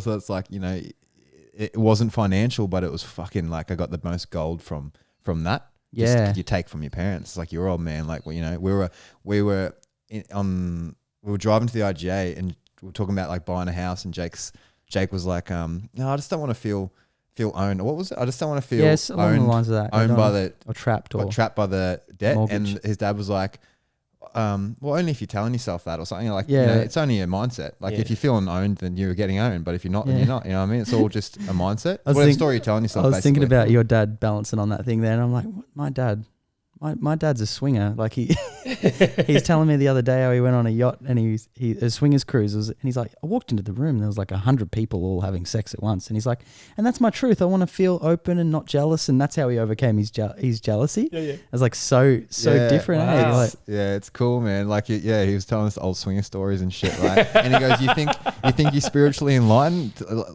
What is it? Oh, that's right. When your missus asks to go into a room and fuck another dude without you coming in, and you got to deal with it, that's when you're spiritually enlightened. That's kind of like what Paul says, eh? He's like, you got to ride one horse before you can ride if you want two wives, you better be able to handle one. Oh, Jesus. One's enough for me at the moment. Man, we'll have to do another one of these at some point. Eh? It was amazing. That was it was my favorite podcast to date. Yeah. But before we wrap it up, I really wanted to, because before you got here, I was actually about to sign up to you.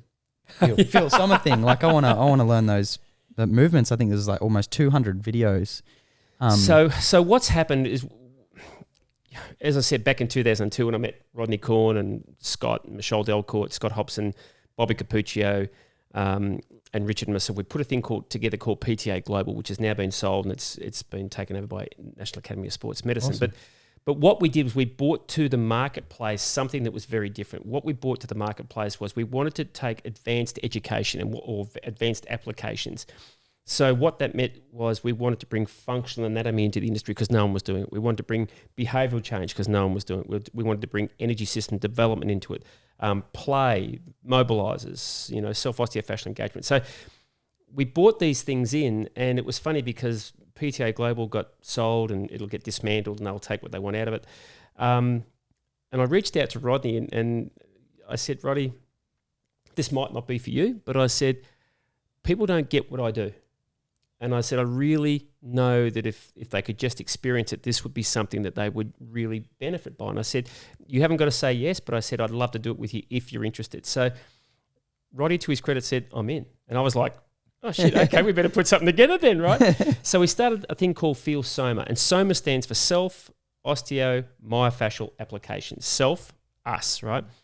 Osteo, bone and fascia, but bone, myo, muscle and fascia, and then applications. Whatever it takes to change you. So whether it's a roller technique, a movement technique, whether it's play, breathing, and then how we can progress that into creating an ability for you to move, feel, and live better. So what we've basically done is we put our toe in the water and we put this 2-day immersion, this face-to-face immersion together. And all of a sudden we're in the States, we had a 3-year contract in China, we're in Asia, we're in New Zealand. So we're all over the world, right? But the trouble was it was consistently traveling, which was just can't do. We've got kids and we didn't want to do it. So of course then this thing hit, and we've put the face-to-face immersion.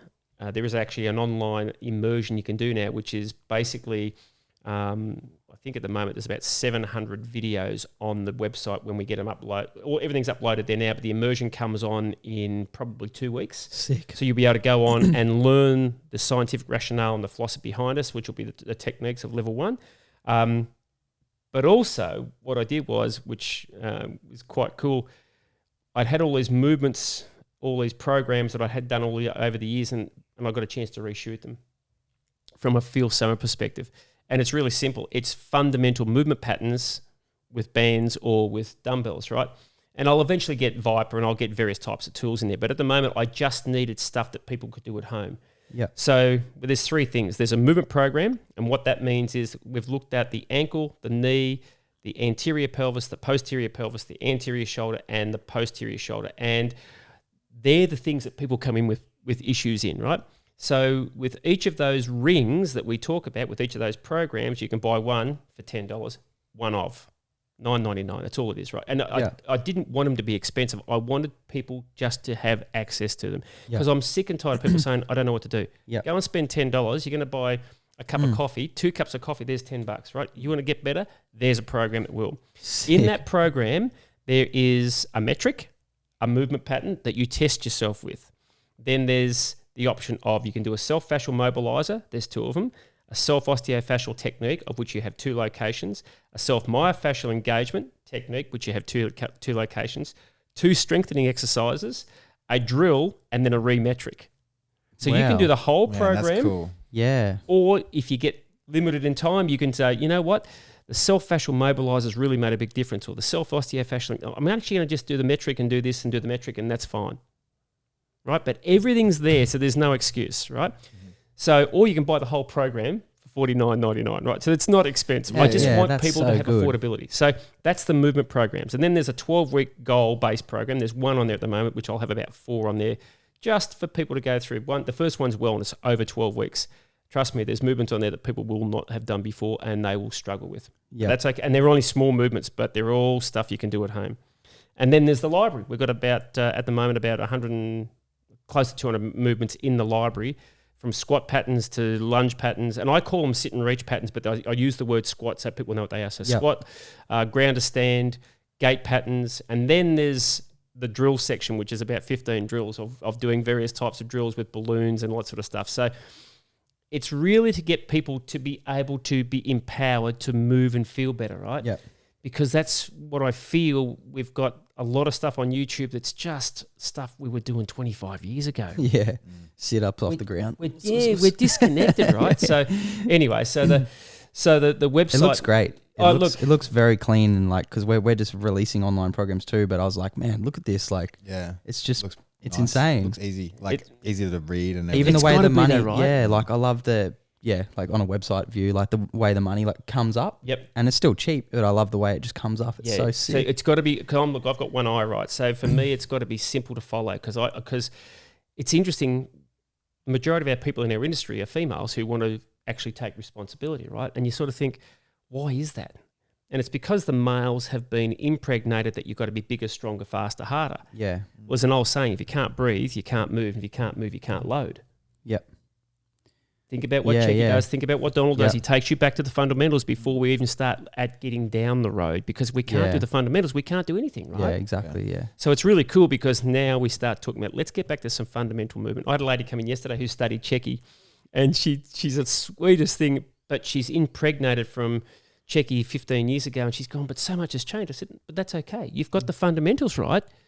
But she judges herself because she said, I can't do that properly. I can't do it. No. It's not about doing it properly. It's about feeling it. Yeah. And it's been interesting. 2 sessions, and she's now starting to let go. This butt gripping that she had, this back pain that she had's disappearing. Yeah. The judgment's going. Wow. Yeah. You know, and it's just, it's being able to guide them through that, right? Just like you said with that female client yesterday, you just did a simple bit of touch. We're pack animals. We love to be touched in a way that you can feel safe, and you feel the change in the tissue, and you've just got her in a situation where she can actually now just zone out and let the body heal. Yeah. It's pretty powerful. That is. It reminds me, we went and saw Jan Carton, one of Jake's mentors. And she was with one of our mates, Corey, and doing like a catching the ball, like a lunge out against the wall. And he's like, it's hurting my knee. And she goes, it's your knee. Stop it from hurting. See, I love that. Yeah. But she was right, because he's like, he smiled, right? He smiled, and and it instantly worked. Like, he was like, oh yeah, I was going to move it in a certain way. He was thinking, how does she want me to do it? Correct. Instead of how am I meant to do it? This is how it's supposed to. No. It's your knee. Yeah. We don't even take responsibility for our own knee. So we will come back and we'll play with it. But you guys are coming to Noosa because we'll film it. For our listeners, we'll film the play session, and we'll put it up on our YouTube. That'll be funny. Put it up on YouTube, and we'll post it so you guys can check it all out. But that'll be awesome, man. Appreciate that, guys. Can I just say, from my perspective, thank you so much for today. But thank you for what you're doing. Thank you for having the faith in Donal and for having the faith in Checky, because and yourself, I know, but it's guys like them initially that give you the taste, right? And then as you say, you get exposed to Chuck, and you get exposed to Tom, and you get exposed to all these amazing people around the world, that you can start to ask more questions. Yeah. Because if you've got the confidence to ask more questions, because trust me, there's no answer. No. There is no answer. Yeah. Okay. That's the one thing I've learnt. There is, and if you work with the best in the world, they will tell you, we do not know. Yeah. The best, the very highest level. That's one thing I've really learned, is like the highest level, they're so humble, and they're so knowing that they do not know, that it just makes you feel so good. Yeah. Then you get the people that are lower, that want to be right, or want to tell you how it is. And you're like, your faith is flickering. Yeah. You don't believe it.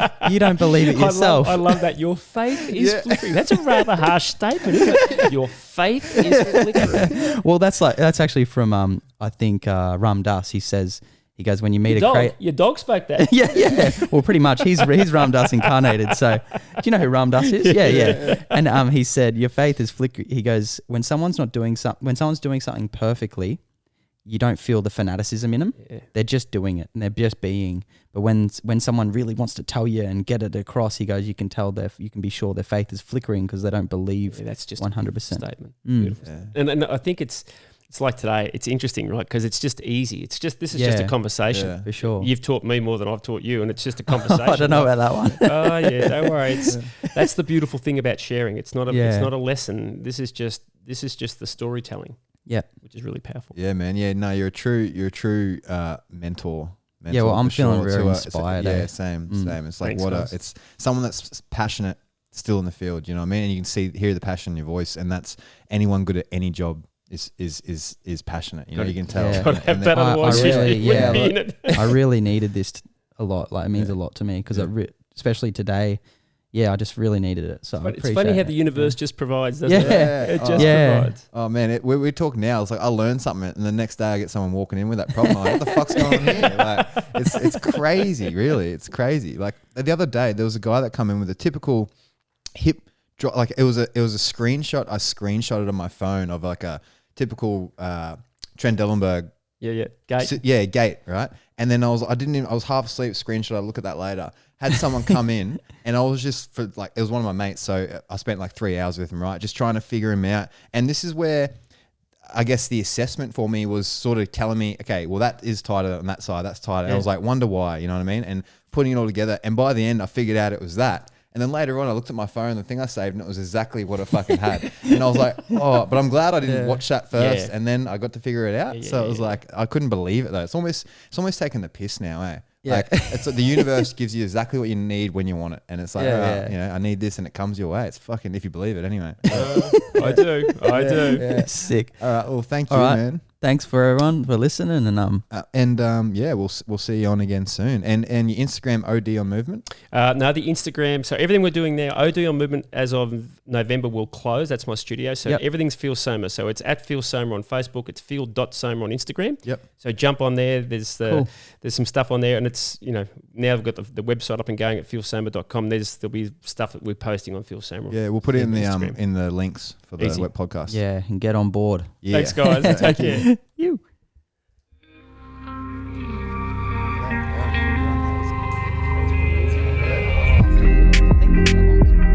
Oh, really?